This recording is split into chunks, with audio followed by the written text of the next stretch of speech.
Break is over, break is over, break is over, break is over, और आ गया हूं मैं वापस से आपके पास। चलो,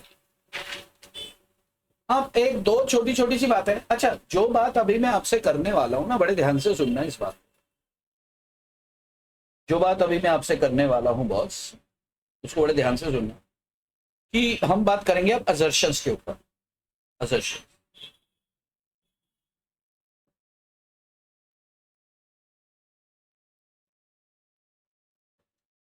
असर्शंस के ऊपर अलग से एक पूरा चैप्टर है।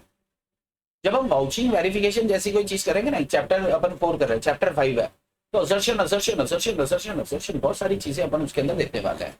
कि हम बैलेंस शीट के आइटम्स को चेक करेंगे तो क्या असर्शंस देख रहे हैं, हम प्रॉफिट एंड लॉस के आइटम्स को चेक कर रहे हैं, यानी कि ट्रांजेक्शन्स को देख रहे हैं, ट्रांजेक्शन्स एंड इवेंट्स को देख रहे हैं।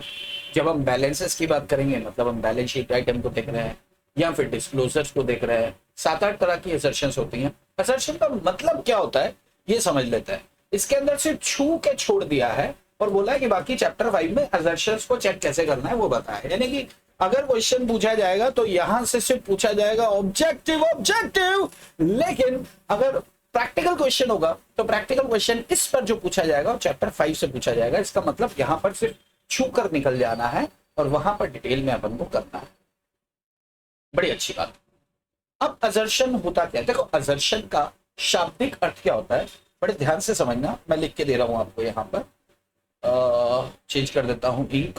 चल, ग्रीन नहीं, ग्रीन नहीं करते, ब्लू कर देते हैं। ये वाला ब्लू भी नहीं करते, कुछ और कर देते हैं, ऑरेंज कर देते हैं, नारंगी, केसरिया बालम, पधारो हमारा देश। चलो जी, इसका एक लेमन जो हम लोग अर्थ लेते हैं, डिक्शनरी मीनिंग लेते हैं। तो डिक्शनरी मीनिंग क्या होता है कि असर्शन का मतलब ऐसा स्टेटमेंट होता है, ऐसा स्टेटमेंट होता है जो स्ट्रांगली ये कहता है आपको कि बिलीव करो जो मैं कह रहा हूं सही है। यानी कि मैनेजमेंट ने कहा कि भैया फाइनेंशियल स्टेटमेंट्स के अंदर हमने जितने बैलेंस शीट में आइटम है, यानी कि बैलेंसेस हैं, जितने लेने चाहिए, जितने रिकॉर्ड करने चाहिए थे, हमने सारे रिकॉर्ड कर लिए हैं यार। यानी कि कौन सी असर्शन बता रहे हैं, कंप्लीटनेस को आप स्ट्रांगली बिलीव करो हमने जो करा है वो बराबर है।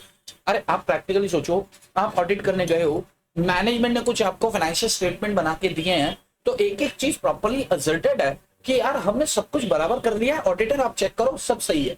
और फिर भी आपको कुछ नजर आता है तो आप हमसे बात करो, हम उसको, अगर उसमें कुछ गड़बड़ होगी तो हम उसको ठीक करेंगे, या हो सकता है उसमें गड़बड़ ना हो, आपका कंफ्यूजन है वो कंफ्यूजन भी हम दूर कर देंगे। तो असर्शन एक लिख लो, एक लाइन लिख लो, statements, statements that says you, that says you strongly believe that something is true। साथ साथ लिख लेना, something is true, something is true।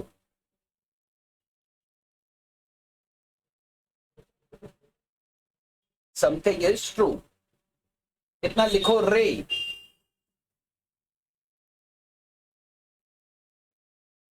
अरे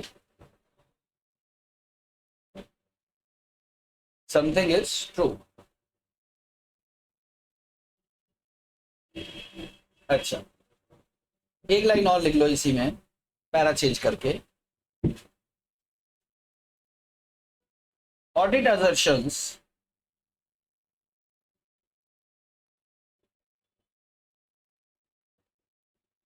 are claims made during an audit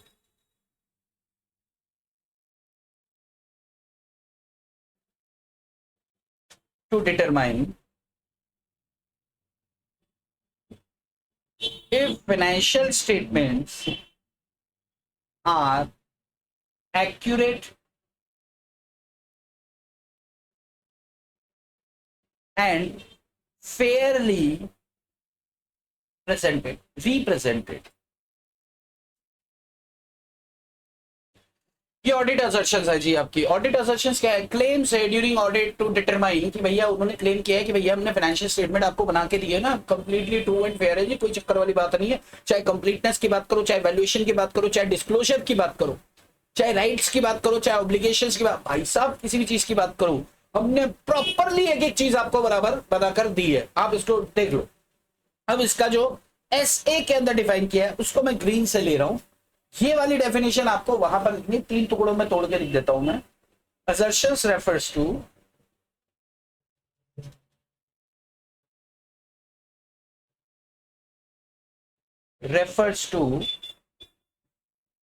representation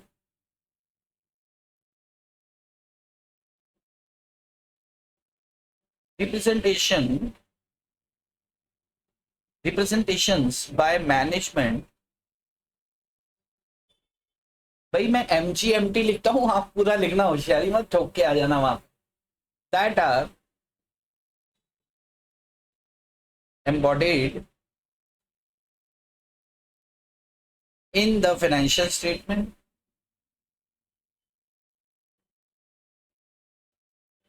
to consider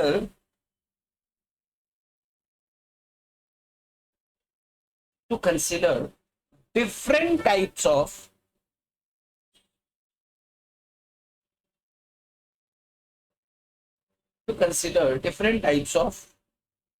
potential misstatements। ये definition आपको पकड़ के चलना। Assertions refer to representation by management that are embodied in financial statement to consider different types of potential misstatement, different types of that may occur। लिख लो यहाँ, that may occur, जो हो सकते हैं।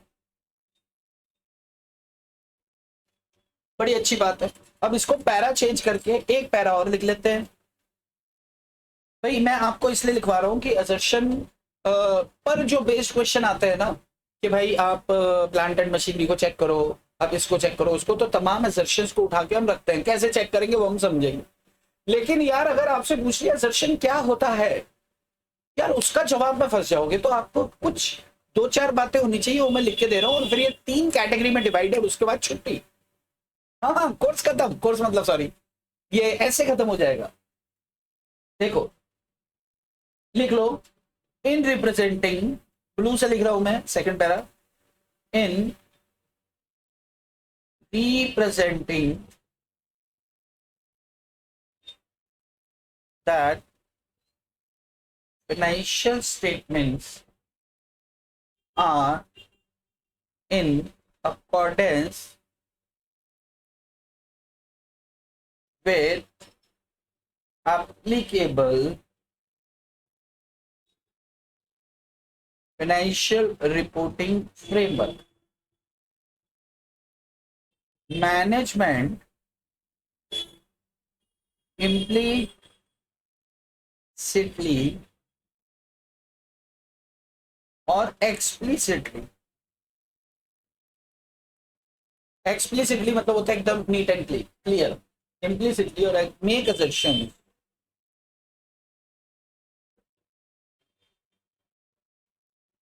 वो assertions देते हैं, यानी कि स्टेटमेंट्स रिप्रेजेंटेशन देते हैं रिगार्डिंग किस किस संदर्भ में देते हैं कि भैया हमारा रेवेन्यू रिकॉग्निशन बड़ा, हमने रिकॉग्नाइज सही किया है, रिकॉग्निशन, या फिर मेजरमेंट, या फिर प्रेजेंटेशन, या फिर प्रेजेंटेशन के बाद आपका हो गया डिस्क्लोजर,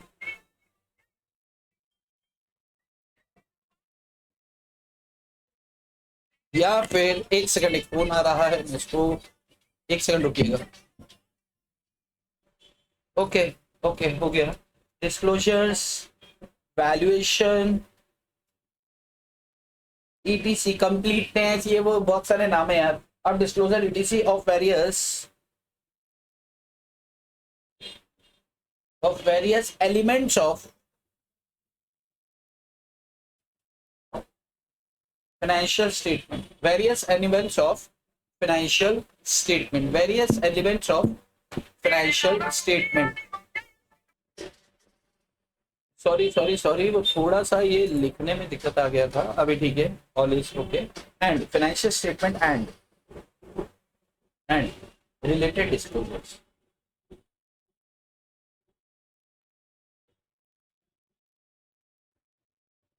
आज का मेरा हैंड राइटिंग बहुत गंदा है ना, उसके पीछे रीजन ये है कि आज मैंने ना स्टूडियो थोड़ा चेंज किया है, थोड़ी दूसरी जगह पे बैठ के मैं शूट कर रहा हूँ. तो वो बैठा और वो कलम का होता है ना, थोड़ा सा चेंज होता है तो मजा नहीं आता है. आपको रोशनी भी थोड़ी सी स्लाइट सी, मैं काला दिख रहा हूँ, और जैसे भी लाइट लगाऊंगा ना, देखो मैं गोरा होकर दिखाता हूँ. एक सेकंड रुकना, लाइट है मेरे पास. गोरा हुआ ना, ऐसे वो भूत वाली लाइट है, पर वो नीचे से है. वो मेरे मेरे जो ऑफिस का स्टूडियो है ना, वहाँ सामने से है, तो भूत वाली लाइट में साला ऐसे ऐसा वाला फील आ रहा है, इसके लिए इसको हटा ही देते हैं. ठीक है, चलो एक लाइन और लिख लो.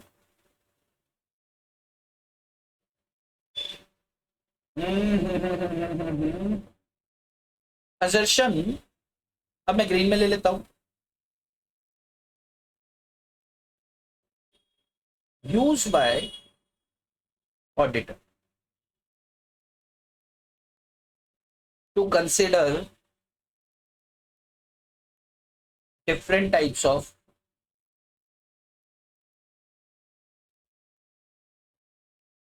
potential potential potential misstatement. इसको कैटेगराइज किया है तीन पार्ट्स में, और ये तीन पार्ट्स के नाम लिखने हैं और इनके सामने थोड़ा सा डिस्कशन करना है, खत्म हो. साथ साथ आप लिखते जाओगे तो आपके लिए चीजें थोड़ी सी क्या हो जाएंगी, आसान हो. फर्स्ट लिखो.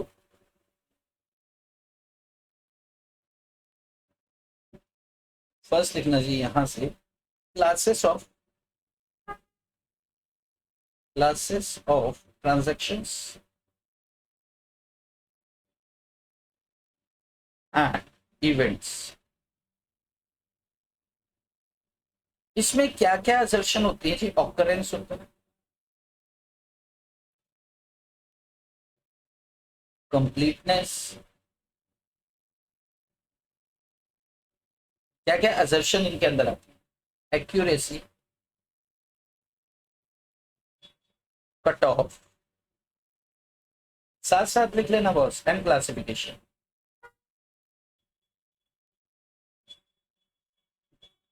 सेकंड है कैटेगरी आपकी अकाउंट बैलेंसेस, यानी कि बैलेंस शीट. इसके अंदर क्या क्या असर्शन आ रही है, एग्जिस्टेंस,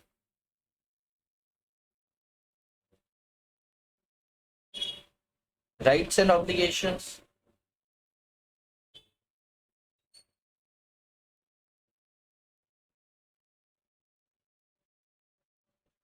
तीसरा कंप्लीटनेस, चौथा वैल्यूएशन एंड एलोकेशन, एंड तीसरा आता है आपका डिस्क्लोजर, प्रेजेंटेशन एंड डिस्क्लोजर.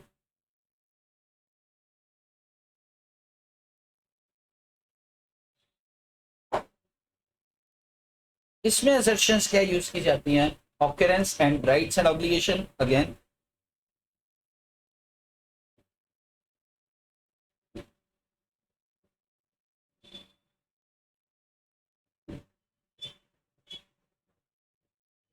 तीसरा कंप्लीटनेस, चौथा एक्यूरेसी एंड वैल्यूएशन,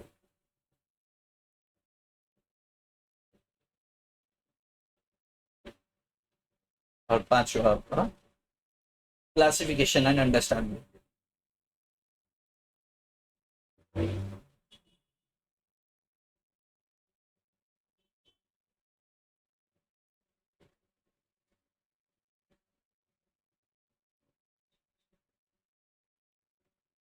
अंडरस्टैंडिंग. अब यहाँ पे एक चीज को थोड़ा सा समझ के चलना कि यार भाई क्या होता है कि जब अपन ऑडिट करते हैं, ऑडिटर जब ऑडिट करता है, ये एक साथ आ गए एक पेज में, वेरी गुड, ये कैटेगरी। जब ऑडिटर यानी कि जब आप क्या करने जा रहे हो, आप करने जा रहे हो भाई साहब ऑडिट। तो ऑडिट जब आप करेंगे तो आपके सामने क्या होंगे, फाइनेंशियल स्टेटमेंट होंगे, बिल्कुल सही बात है, आपके पास क्या होंगे, फाइनेंशियल स्टेटमेंट। फाइनेंशियल स्टेटमेंट में क्या क्या, financial statement comprises of what, balance sheet होगा, प्रॉफिट एंड लॉस अकाउंट यानी कि इनकम स्टेटमेंट होगा, बैलेंस शीट होगा जिसमें बैलेंसेस होंगे, और उसके अंदर डिस्क्लोजर रिक्वायरमेंट्स होंगी, प्रेजेंटेशन रिक्वायरमेंट। ये तीन टुकड़ों में बांट दिया। Classes of transaction and events का मतलब सीधा सीधा इनकम स्टेटमेंट से है, यानी कि प्रॉफिट एंड लॉस में जो, या ट्रेडिंग अकाउंट अगर मैन्युफैक्चरिंग है तो मैन्युफैक्चरिंग भी, trading manufacturing account, profit and loss, यानी कि वर्ष पर्यंत जो भी ट्रांजैक्शंस हुए हैं उनके संबंध में कुछ असर्शंस हैं, तो वो classes of transactions and events का हिस्सा हैं। ऑकरेंस कि भैया जो आपने P&L में ट्रेडिंग अकाउंट में दिखाया है क्या वो एक्चुअल में ऑकर भी हुआ है, यानी कि एक्सपेंस हुआ है कि फेक एंट्री है, ये ऑकरेंस वाला बात हो जाता है जी, ऑकरेंस वाली कहानी हो जाती है। एक एक करके खत्म कर रहे हैं। कंप्लीटनेस, कंप्लीटनेस कहता है कि भाई साहब all the transaction that should have been recorded have been recorded, कि जितने भी ट्रांजैक्शंस हैं जिनकी रिकॉर्डिंग हो जानी चाहिए थी क्या उन्हें रिकॉर्ड किया गया, यानी कि क्या कंप्लीटली सभी ट्रांजैक्शंस रिकॉर्ड कर लिए गए, दैट इज कंप्लीटनेस। नेक्स्ट आता है जी एक्यूरेसी। सीधी सी बात भाई साहब, जो अमाउंट्स, जो ट्रांजैक्शन एंड इवेंट्स हैं उनकी रिकॉर्डिंग आपने कर ली है, बड़ी अच्छी बात है। क्या अमाउंट एप्रोप्रिएट डाला गया, एक्यूरेसी। कट ऑफ, भाई साहब एक बात बताओ, जो इवेंट्स और ट्रांजैक्शंस इस साल हुए हैं, इस साल से ही संबंध रखते हैं, उनके अलावा कोई और तो P&L में नहीं है, यानी कि प्रायर पीरियड आइटम तो नहीं है, यानी कि ये इसी साल से संबंधित है या नहीं है, दैट इज कट ऑफ। एक एक लाइन इसमें लिखनी है लेकिन वो मैंने नोट्स के अंदर दे दी है, तो I am not going to write here, I am just talking. Classification, भाई साहब जो ट्रांजैक्शंस और इवेंट्स हुए हैं उनको प्रॉपर अकाउंट के अंदर क्लासिफाई कर दिया गया है कि नहीं। ऐसा तो नहीं है कि उधार माल बेचा और क्रेडिटर में घुसेड़ दिया, तो भाई डेटर में डालो। डिस्काउंट दिया सेल्स पर, कमीशन दिया, किस हेड में उसे आना चाहिए, क्या उस हेड में प्रॉपरली क्लासिफाई किया कि नहीं किया, ये पर्टिकुलर इवेंट्स और ट्रांजैक्शंस को लेकर कुछ असर्शंस हैं। Occurrence, completeness, accuracy, cut off and classification.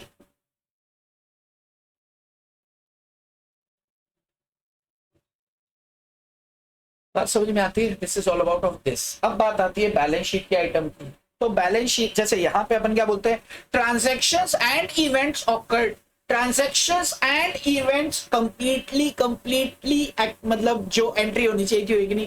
Transactions and events के एक्यूरेसी, ट्रांजैक्शन एंड इवेंट्स को इसी करंट पीरियड से संबंधित है, कट ऑफ डेट मान के चलो 31 मार्च।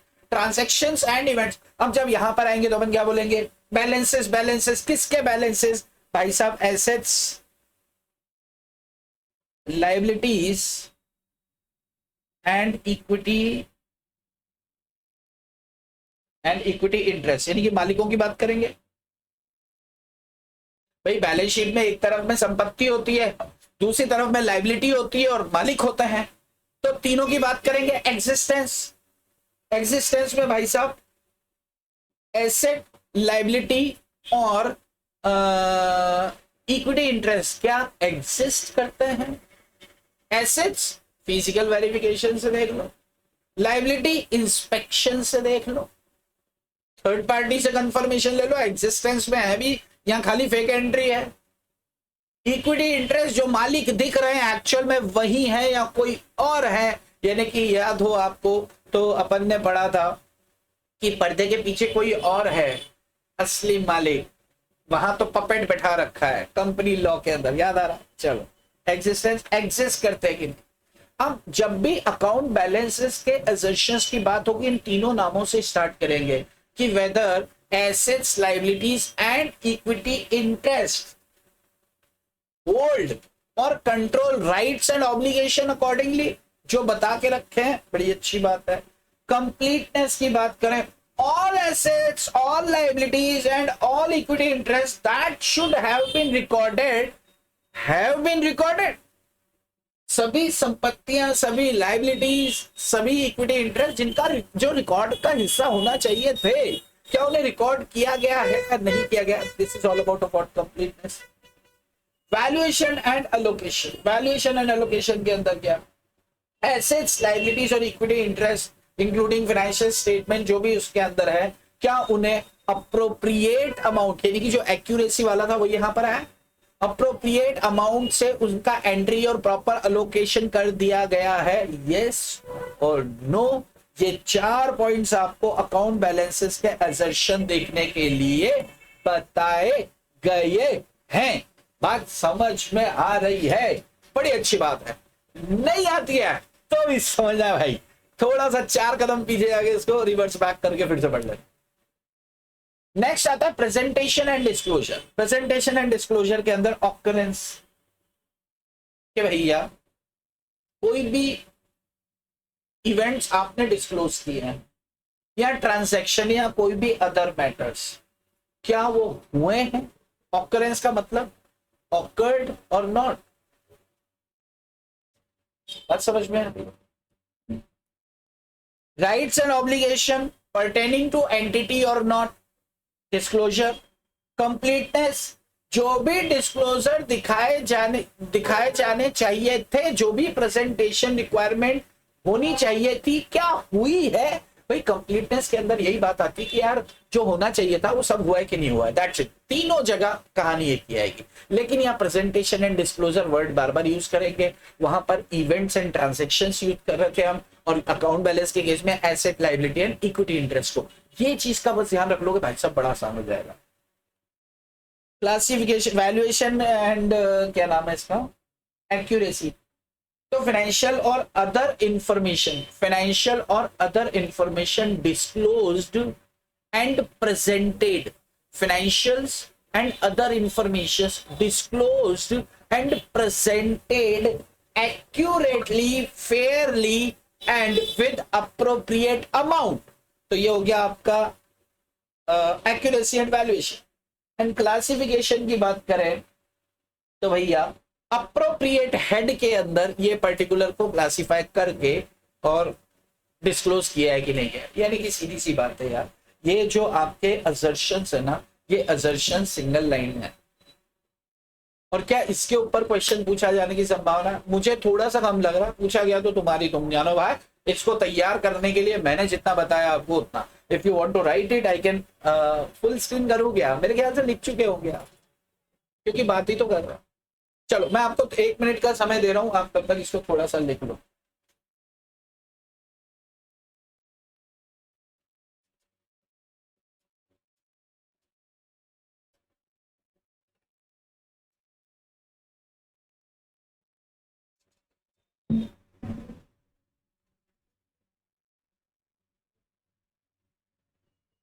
ओके अब इसके अंदर एक तो ऑब्जेक्टिव वाली चीजें हैं वो अपन डिस्कस, इसका एक एग्जांपल ले लेते हैं। इंस्टीट्यूट ने 2-3 एग्जांपल लेके दिए हैं, वो 2-3 एग्जांपल मैं आपके सामने ले रहा हूं। चल मैं सब आपके चल रहा हूं, आप लिख चुके होंगे। एग्जांपल नंबर 1, एग्जांपल नंबर 1 इसमें बोला है कि भाई साहब आपको फाइनेंशियल स्टेटमेंट में बताया कि बैलेंस शीट में आपने देखा, क्या देखा, कैश बैलेंस है कितना है भाई साहब, 10,000। चलो 10,000 रुपीज, 10,000 आपका कैश बैलेंस। तो ये देखते ही आपके दिमाग में क्या लड्डू फूटते हैं, कौन सी इंस्ट्रक्शंस आती हैं? सबसे पहले दिमाग में क्या बात आएगी, अच्छा 10,000 रुपए के इनके पास नोट होंगे और सिक्के होंगे। Very good. यानी कि 10,000 रुपीज के जो इन हैंड हैं, इनके पास वैलिड नोट्स होंगे और कॉइन्स होंगे। तो इन्होंने दिखाया, मतलब ये चेक करने की बात आती है। बड़ी अच्छी बात। कब? As on 31 March, as on balance sheet date. अरे हाँ ना यार। चलो, दूसरी बात क्या समझ में आती है जी? अच्छा, कैश इनके पास 10,000 रुपए 31 मार्च को थे, and that was free to do anything, enjoy, party. Very good. देखो, cash was available for expenditure.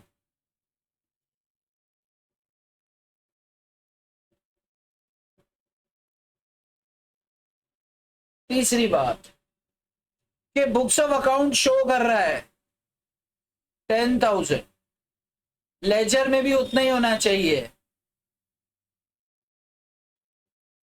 उसके सामने बैलेंस शीट के अंदर भी उतना ही होना चाहिए, आइडेंटिकल अमाउंट होना चाहिए। तो यार ये हुआ है तभी तो वहां तक पहुंचा है। लेकिन फिर भी अपन मान के ऐसा ना हो कि यार तुम्हारा क्लोजिंग बैलेंस हो वहां पे आ रहा है अलग और यहाँ पे 10,000 कैसे दिखा रहा है यार?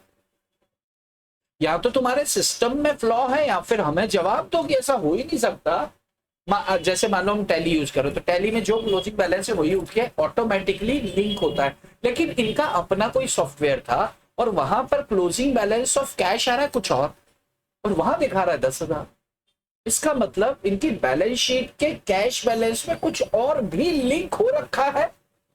अदरवाइज ये असर्शन तो सेटल होना चाहिए ना कि भाई उधर है तो इधर होगा ही। अपन अब मैंने अभी यही तो बोला, भाई उधर है तो इधर होगा ही ना यार। नहीं हुआ तो भाई साहब असर्शन मिल जाएगी, फिर जांच का केंद्र बन जाएगा। ये तीन बातें यहाँ पर असर्शन आती है कि आपने किसी की बैलेंस शीट में 10,000 का कैश देखा तो मन में क्या बात आती है कि अच्छा 10,000 रुपए इनके पास या तो नोट हो गया या फिर कैश पड़ा होगा, और ये एक्सपेंडिचर के लिए अवेलेबल था उस समय इनके पास।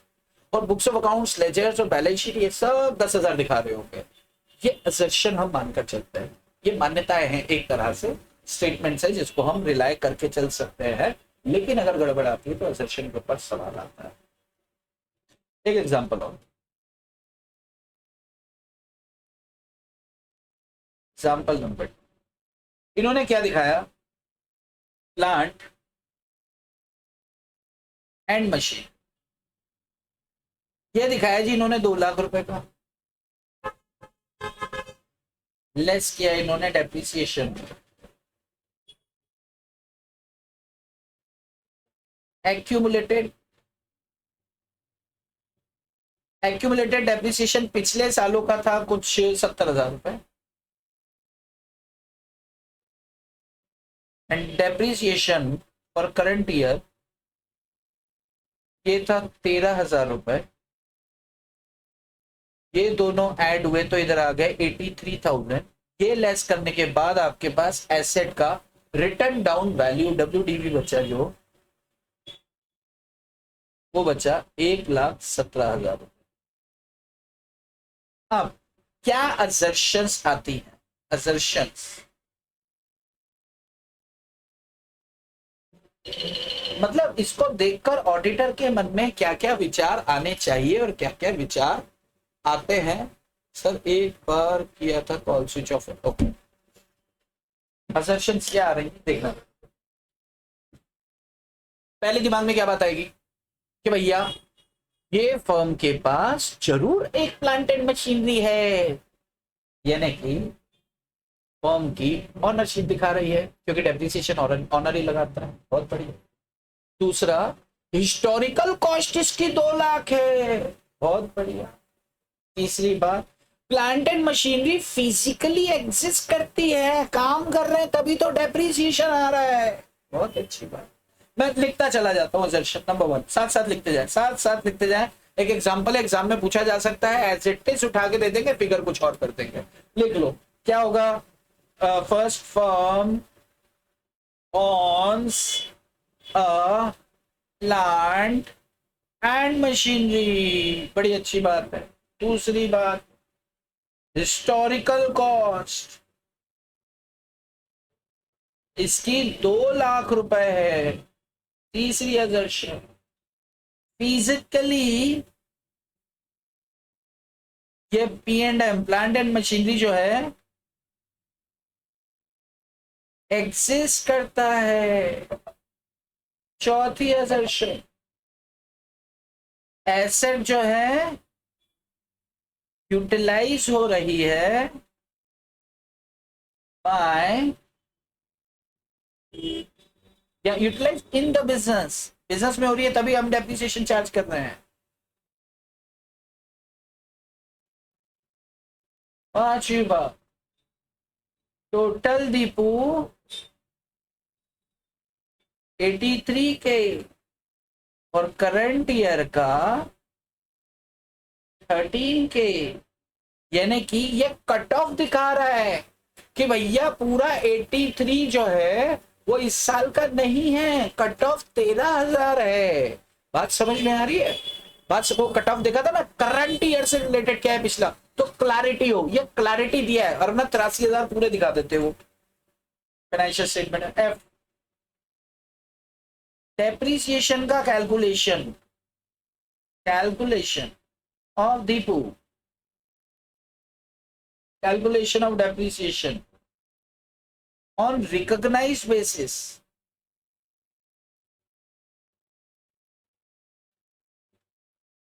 and calculation is correct, accuracy, recognition, calculation is correct. हम ये मान के चलते हैं भाई मैनेजमेंट ने आपको एक बैलेंस शीट दे दी, भैया बैलेंस शीट दे दी है, एक पर्टिकुलर ये ट्रांजैक्शन आपने देखा कि भैया क्या हो रहा है कि 2 लाख रुपए का प्लांट एंड मशीनरी है जिसमें डेप्रिसिएशन 70,000 पिछले साल का है और 13,000 इस साल का है, प्रॉपरली बाइफरकेट करके दिया हुआ। टोटल डेप्रिसिएशन 83,000 हो गया, 1,70,000 की WDP। अब वो देखते ही आपके जहन में क्या असर्शन उठ रहे हैं। पहला, अच्छा फर्म के पास एक प्लांट एंड मशीनरी है जिसकी हिस्टोरिकल कॉस्ट 2 लाख है और ये प्लांट एंड मशीनरी वहां एग्जिस्ट करती है, व्यापार में उपयोग हो रहा है। टोटल दीपू इसका 83,000 है जिसमें कट ऑफ यानी कि इस साल का 13,000 रुपए। कैलकुलेशन ऑफ डेप्रिसिएशन जो है रिकॉग्नाइज्ड बेसिस पे की गई है और इसका कैलकुलेशन जो है बिल्कुल करेक्ट है। ऐसे कैसे मान ले करेक्ट है भाई? तू ऑडिट प्रोसीजर लगा, कैलकुलेटर ले, खुद कर ले यार। हमने डेप्रिसिएशन की रेट वगैरह सब लगाई है यार, क्या बात कर रहा है? कैसे करेक्ट है? कर ले, तू ऑडिटर है तो।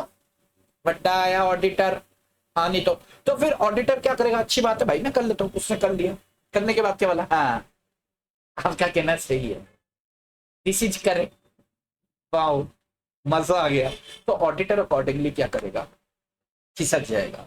तो ये 2 एग्जाम्पल दिए हैं और एग्जाम देखो कितना आसान है, चीजों को देख, छोटे छोटे टुकड़े को उसने उठाया। जैसे प्लांट एंड मशीनरी देखा, अच्छा इनके पास, जैसे आप किसी अंकल जी के पास गाड़ी देखते हो, आपको क्या लगता है? अंकल जी के पास गाड़ी है। अंकल जी से पूछा कितने में ली? अरे यार 10 लाख की ली थी उस समय यानी कि हिस्टोरिकल कॉस्ट है। फिजिकली एग्जिस्ट कर रही है, देख तो लिया, फिजिकल वेरिफिकेशन कर लिया, एग्जिस्ट कर रही है। अरे अंकल जी क्या काम करते? अरे बच्चे को स्कूल छोड़ने जाते हैं यार, बस वो और कोई काम नहीं आती, बाकी घर में खड़ी रहती है। आपके पड़ोसी हैं, आप देख रहे हो ये चीज को, हाँ यार बच्चे के लिए तो बिजनेस में काम आ रही। अंकल जी आज की रेट क्या होगी इसकी? यार आज की रेट तो ये पकड़ लो आप, 4-4.5 लाख रुपए होगा, बाकी डेप्रिसिएशन लग गया। अच्छा 6.5 लाख रुपए पूरा अभी से लेके एंड तक लग गया। नहीं बट अंकल जी पिछले साल इसकी क्या वैल्यूएशन करी थी? पिछले साल 5 लाख किया था, इस साल 4.5। अच्छा इस साल 50,000 का डेप्रिसिएशन है। कैलकुलेशन करेक्ट है कि नहीं? कैलकुलेटर लगा के देख लो। बात समझ में आ रही है? जो आप सोचते हो वही ऑडिटर भी तो इंसान है बाबा, वो भी तो फाइनेंशियल स्टेटमेंट को देख के वही सोचेगा जो आपके अंदर विचार आएंगे। थोड़ा सा पढ़ लिख लोगे तो आपके अंदर विचार जो है फाइनेंशियल स्टेटमेंट की कमियों या उन चीजों को लेकर भी आने लगेंगे जो असम्पशंस आपको गिवन होती हैं। 4 नंबर का एक बार पूछा गया था इस तरह का क्वेश्चन, बताओ क्या असम्पशंस आपके जहन में आती है? तो ये असम्पशंस हैं, क्लियर है? ये मानकर अपन चलते हैं। अब इसके अंदर आगे एक वो दिया है, एक एग्जांपल और दिया, बड़े ध्यान से सुनना। कुछ ऐसे केसेस होते हैं जहां पे क्लियर पिक्चर मेंशन नहीं होती, तो फिर ऑडिटर को एडिशनल प्रोसीजर्स अपनानी पड़ती। क्लियर पिक्चर जैसे एक एग्जांपल देते हैं, जो इन्होंने भी दिया एग्जांपल, इन्होंने दिया secured loans. That is 4 lakh rupees. अब ऑडिटर ये देखकर कि सिक्योर्ड लोन 4 लाख रुपए आपको लाइबिलिटी साइड में दिया, आपने देखा अच्छा लोन है इनके 4 लाख, लेकिन किससे लिया इसे देख के पता नहीं चल रहा। अच्छा ठीक है सिक्योर्ड है, तो नेचर ऑफ सिक्योरिटी प्रोवाइडेड इसको देख के पता नहीं चल रहा। अच्छा इनको ब्याज कितना दे रहे हैं भाई, इसको देख के पता नहीं चल रहा है, तो भाई auditor has to perform additional procedures. ये इनकम्प्लीट असर्शन लिख रहा हूं, इनकम्प्लीट इंफॉर्मेशन से इसमें क्या हो रहा है भाई साहब, the above description, the above description साथ साथ लिख लेना, does not gives us a complete picture।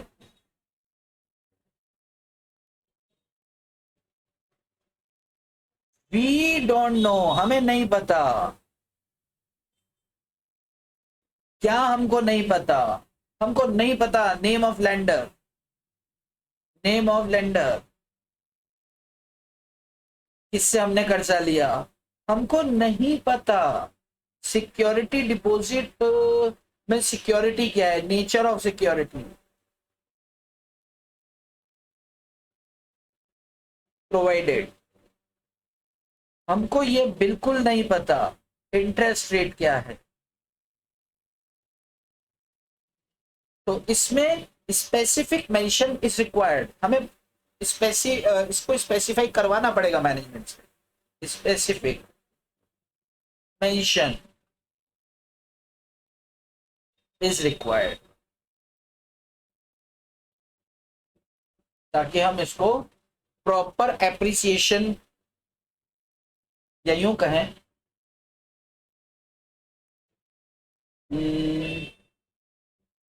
Proper appreciation of this item and financial statement, यानी कि ये यही पकड़ लो यार कि यार ये एप्लीकेबल फाइनेंशियल रिपोर्टिंग फ्रेमवर्क के आधार पर क्या जो डिटेल्स हैं वो इसमें डाली गई हैं कि नहीं डाली गई। ठीक है चलो, specific mention is required. Okay, अब आते हैं नेगेटिव असर्शन क्या होता है। अब बस टाइम पास कर रहे हैं, हाँ ये ऑब्जेक्टिव में पूछा जाता है, एग्जाम्पल लिख लेना बस।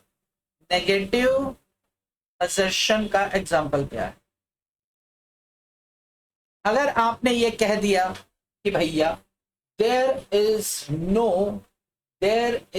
नो कॉन्टिंजेंट लायबिलिटी, इसे कहेंगे एक्सप्रेस नेगेटिव असर्शन। एक्सप्रेस क्या है? No contingent liability.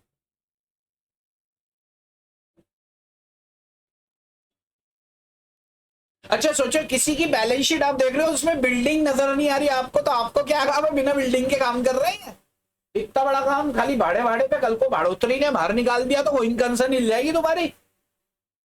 लेकिन अच्छा बैलेंस शीट में बिल्डिंग नहीं है और मैनेजमेंट कुछ नहीं कह रहा है, तो क्या होगा, ये एक्सप्रेस की जगह इंप्लाइड नेगेटिव असर्शन हो जाएगा। Implied negative assertion.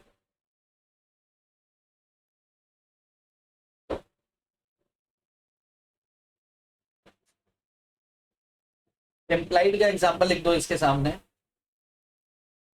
In the balance sheet, in the balance sheet there's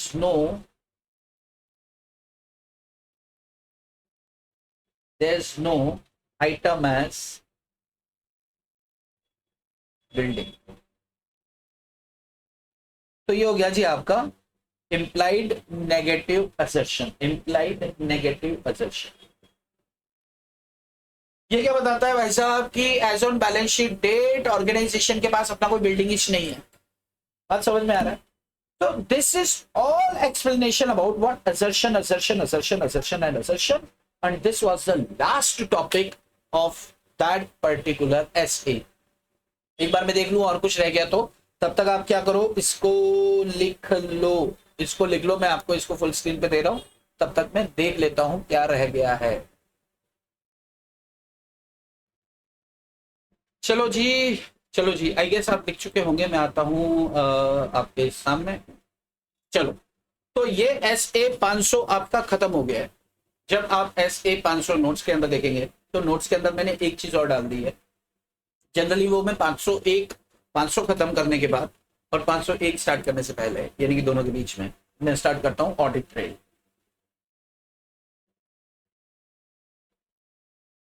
और ऑडिट ट्रेल में परचेज प्रोसेस के ऊपर 2 बार क्वेश्चन पूछा गया है।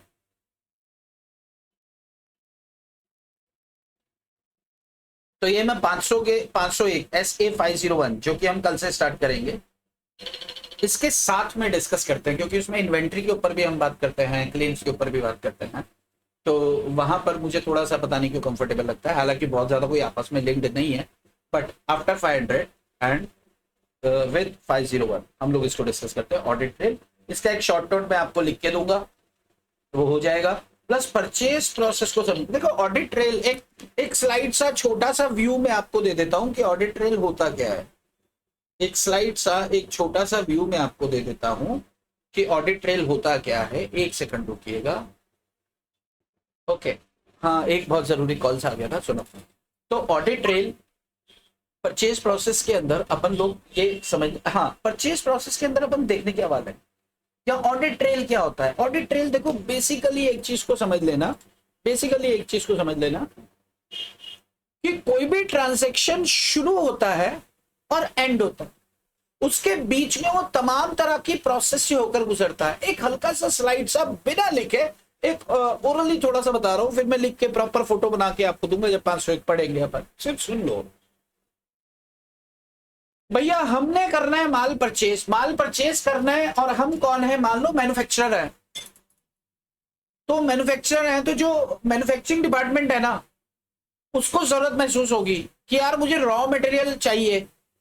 तो वो रॉ मटेरियल की रिक्वायरमेंट को, रिक्विजिशन को उठा के लिख के चिट्ठी देगा किसको, स्टोर डिपार्टमेंट को, स्टोर्स को, जिसके पास सारा माल गोदाम है। और जो माल गोदाम वाले के पास जब चिट्ठी आएगी कि यार वो प्रोडक्शन डिपार्टमेंट ने हमसे माल मांगा है, तो वो अपने स्टोर में चेक करेगा माल मौजूद है कि नहीं, और वो देखेगा माल तो इतना तो मौजूद नहीं है यार कि इनकी रिक्वायरमेंट फुलफिल कर सके। तो वो उठा के परचेज डिपार्टमेंट को चिट्ठी लिखेगा कि भैया माल खरीदो। एक चिट्ठी यहां से वहां गई रिक्विजिशन की, दूसरी गई कि परचेज डिपार्टमेंट को स्टोर से कि भैया माल खत्म हो रहा है। फिर उसके बाद परचेज डिपार्टमेंट क्या करेगा, फोन करेगा भैया माल भेज दो, नहीं, वो करेगा टेंडर इशू, और उसके अंदर करेगा, टेंडर मंगाएगा लोगों से कि भैया आप एक काम करो, ये पर्टिकुलर क्वालिटी का इतनी क्वांटिटी में हमें माल चाहिए, जो अच्छा सेम क्वालिटी जो हमें चाहिए और कम रेट में देगा, मुझसे खरीदेंगे। तो 25 लोगों से 10 लोगों से हमारे पास चिट्ठियां आई, उस चिट्ठी में से बेस्ट क्वालिटी और इकोनॉमी यानी कि प्राइस कम होगा उसको हम सेलेक्ट करेंगे। सेलेक्ट करने के बाद ऑर्डर कर देंगे, ऑर्डर करेंगे, पेमेंट हो जाएगी, आधी आधी पेमेंट करेंगे डिलीवरी पे। और वहां से माल जैसे ही आएगा, माल आएगा तो गोदाम में एंट्री होगी, स्टोर कीपर एंट्री करेगा कि इतना माल आया, इतनी यूनिट्स आई, और जैसे ही वो गोदाम के दरवाजे से घुसेगा, गुड्स रिसीव नोट, तमाम तरह के नोट, कागज होंगे बहुत सारे, वो स्टोर कीपर के पास माल आएगा और फिर वो उसको देगा। बाबू ये पूरा प्रोसेस होता है किसका, परचेज का। सीन समझ में आ रहा है। उधार भी हो सकता है, नकद भी हो सकता है, तो बैंक स्टेटमेंट भी होगा और क्रेडिटर भी खड़ा हो सकता है। अब दूसरी बात कि ऑडिट ट्रेल क्या है। ऑडिट ट्रेल का मतलब है कि यार एक ट्रांजेक्शन जीरो टू जेनिथ, शुरू कहां से हुआ और खत्म कहां पे हुआ। खत्म हुआ जब माल हमारे पास पहुंच गया, खत्म हुआ जब माल हमारे पास पहुंच गया। शुरू कहां से हुआ, जिस दिन वो मैन्युफैक्चरर ने रिक्विजिशन चिट्ठी लिख के दी थी, तो उस चिट्ठी से लेकर माल हमारे तक पहुंचने तक उसकी जांच जो स्टोर कीपर ने रख लिया है, वहां तक की प्रोसेस, पूरी प्रोसेस के दौरान जितने कागज बीच में आए ना, वो सारे एविडेंसेस हैं, वो ट्रेल है। कहीं कुछ गड़बड़ होती है तो उस पर्टिकुलर अधिकारी को पकड़ेंगे जिस अधिकारी ने गड़बड़ करी है, चाहे परचेज डिपार्टमेंट में हुई है, चाहे स्टोर्स डिपार्टमेंट में हुई है, चाहे मैन्युफैक्चरिंग डिपार्टमेंट में हुई है, चाहे रिसीव करने वाले गोदाम में हुई है जहां पे माल उतरा और वहां से फिर स्टोर्स में आया, तो ये पूरा ट्रेल को जांचना पड़ता है कि यार ये शुरू कहां से हुआ और खत्म कहां हुआ और कहां पे लूप हुआ है, हमारा नुकसान हुआ है, चोरी हुई है, फ्रॉड हुआ है।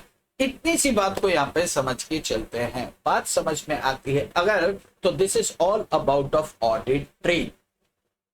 अब इस ऑडिट ट्रेल को हम लिख लेंगे एक शॉर्ट नोट की तरह। एग्जाम में पूछा बताओ बच्चों बताओ ऑडिट ट्रेल से आप क्या समझते हो, तो हम एक शॉर्ट नोट लिख देंगे, 4 नंबर का होगा। अगर 4 की जगह उन्होंने 6 नंबर का क्वेश्चन पूछा तो परचेज की प्रोसेस पूछते ही है, सेल्स की नहीं पूछते, वो मैन्युफैक्चरिंग कंसर्न की, परचेज की, तो वो एक ट्रेल सा बना देंगे अपन। रिक्रूटमेंट को लेकर अपन सोच सकते हैं, तो ट्रेल मतलब क्या होता है, 0 to zenith पूरी प्रोसीजर, सारे कागज उसके अंदर कवर हो जाता है। This is audit trail. Evidences का एक बंच होता है जो पूरी प्रोसेस को रिप्रेजेंट करता है, किसी एक ट्रांजैक्शन है, किन्हीं 2 ट्रांजैक्शंस को या ग्रुप ऑफ ट्रांजैक्शंस को, तो पूरी ट्रेल को दिखाता है वो। इसको क्या बोलते हैं, ऑडिट ट्रेल बोलते हैं। डिटेल में अगले सेशन में डिस्कस में बात समझ में आती है अगर, तो this is all about of what SA500। और अब हम ये कह सकते हैं SA500 खत्म। आज के लिए इतना ही, आपकी शाम खूबसूरत हो। बाकी चर्चा करेंगे हम अगले सेशन में, तब तक के लिए जय Shri Krishna, bye bye, tata, love you. तो ये हमारा SA500 भी हो गया। अब 501 खत्म किया, चैप्टर खत्म, क्योंकि 500 की जितनी सीरीज थी वो सब हो गई है। बात समझ में आ रही है। SA600 की जो सीरीज है, 600 की सीरीज में 2 एसेज हैं, एक आप कर चुके हैं, एक जो है इंटरनल ऑडिटर के फंक्शन को कैसे रिलाय करेगा ऑडिटर। तो जब हम 600 का बंच लेते हैं तो हम उसको करते हैं, कोशिश करेंगे कि 501 के बाद वो 600 वाला भी खत्म कर देंगे। अदरवाइज 500 की सीरीज हमारी चल रही है तो 500 की खत्म करेंगे। इसके बाद जो 500 की सीरीज है, 560, 70, 80, ये सब किसके अंदर कवर होता है जी, चैप्टर नंबर 7 के अंदर। तो हम चैप्टर नंबर को कभी हम सोचकर या समझकर नहीं चल रहे हैं, हम एसएस को ही सोचकर और समझकर चल रहे हैं। ऐसे 500 की सीरीज खत्म करना है, 25 नंबर जेब में डालना है। बात समझ में आती है। आज के लिए इतना ही, आपकी शाम खूबसूरत हो। बाकी चर्चा करेंगे अगले सेशन में। चलो बाय बाय, जय श्री कृष्ण, बाय।